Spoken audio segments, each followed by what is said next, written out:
How is LASEK eye surgery different from PRK? Imagine correcting your vision with a precise laser, but the way your eye's outer layer is handled makes all the difference. Both LASEK and PRK are laser procedures aimed at improving vision by reshaping the cornea.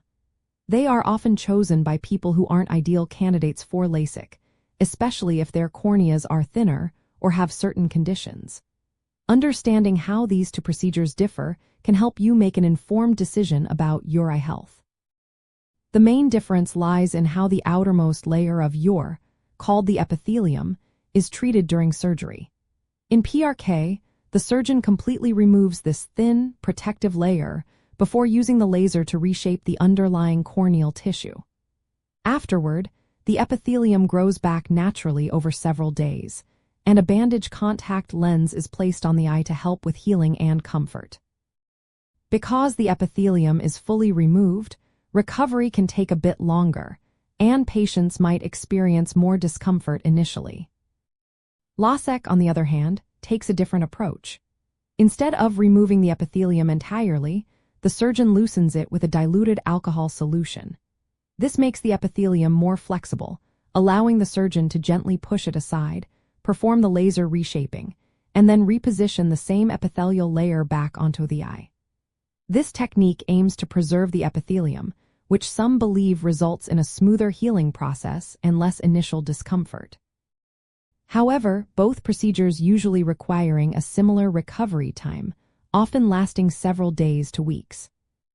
When it comes to healing and visual recovery, both PRK and LASEK involve the regeneration of the epithelium, which means vision may be blurry for a few days after surgery.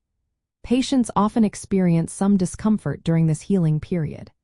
Some studies suggest that LASEK might cause slightly less discomfort early on and could lead to a quicker return to functional vision, but these differences are generally small.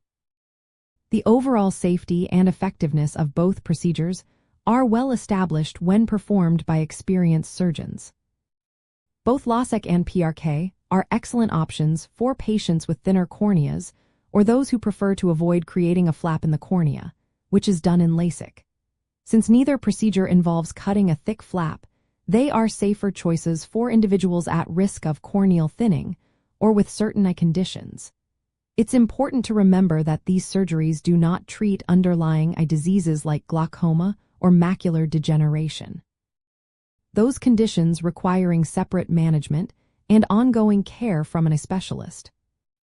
In terms of risks, both procedures carry the possibility of temporary discomfort, blurry vision during healing, and, rarely, infection or corneal haze. Serious long-term complications are uncommon when the surgeries are performed by qualified professionals. The best choice depends on your individual anatomy, prescription, and overall eye health. That's why a thorough evaluation by an eye care professional is essential before deciding on any refractive surgery. If you're considering LASEK or PRK, talk openly with your eye doctor about your specific needs and concerns. They can help determine which procedure is most suitable for you based on your eye structure and health history. Remember, neither surgery is a cure for eye diseases like glaucoma or macular degeneration, so managing those conditions involves separate treatments. Always seek personalized medical advice and trust experienced specialists to guide you toward the safest and most effective option for your vision.